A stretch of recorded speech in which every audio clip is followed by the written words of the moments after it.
মন্ত্রীদের আবাসনের জন্য 786 কোটি টাকা বরাদ্দ করা হয়েছে। সেখানে কি কি থাকবে? সুইমিং পুল থাকবে, আরো অনেক কিছু থাকবে। আচ্ছা বলেন তো দেখি, মন্ত্রীদেরকে যদি সুইমিং পুলে তারা যদি মানুষের সেবাটা কখন করতে পারে? 786 কোটি টাকা, এটা হাজার হাজার কোটি টাকা। এই মানুষের টাকাগুলি দিয়ে বিলাসবহুল ভবন করবেন। এই বিলাসী রাজনীতি দিয়ে মানুষের সমস্যার সমাধান হবে। এই জন্যে আমাদের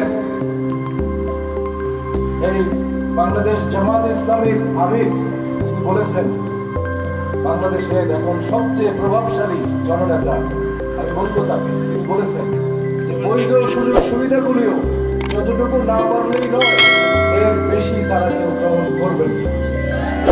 আমি বাংলাদেশের সমস্ত রাজনৈতিক দলকে বলতে চাই যে আপনারা ঘোষণা দেন, যারা সংসদ সদস্য প্রার্থী আছেন, যে আপনারা অন্তত আগামী 5টা বছর সরকারি তহবিলে টাকা না নিয়ে মানুষের সেবাটা করবেন। করেন এই ঘোষণা, মানুষের সেবার জন্য এগিয়ে আসেন। সবাই দাঁড়ান একটু। এত রক্তের উপর দাঁড়িয়ে বাংলাদেশে নির্বাচন হচ্ছে, এটা কিন্তু সাধারণ কোন নির্বাচন না। আজকে দেখেন, আল্লাহ তাআলা একটা আয়াতের মধ্যে ইরশাদ করেছেন, ওয়ামান কানা গানিয়ান ফালইস্তাফিফ ওয়ামান কানা ফাকিরান ফালিয়াকুল বিল মারুফ। ভালো করে একটু শুনবেন এই কথাটা।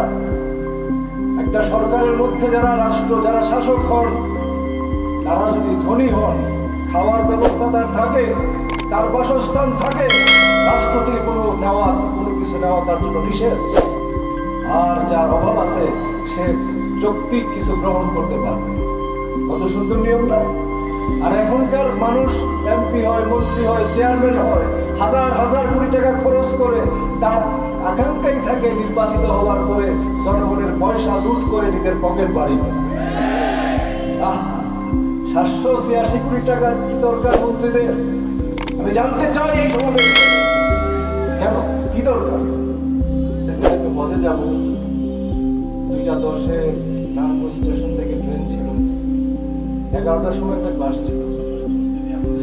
সেই ক্লাসটা শেষ করে তারপরে আমি ট্রেনে উঠেছিলাম। মানে এই পাঠদান করা, মানুষকে পড়ানো, শিক্ষাদান, এগুলো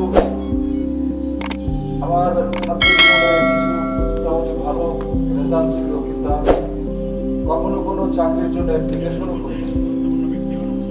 মানে তোমাদেরকে পড়াতে গিয়ে পড়াতে আমার জীবনটা ভাবি শেষ করে ফেলেছি।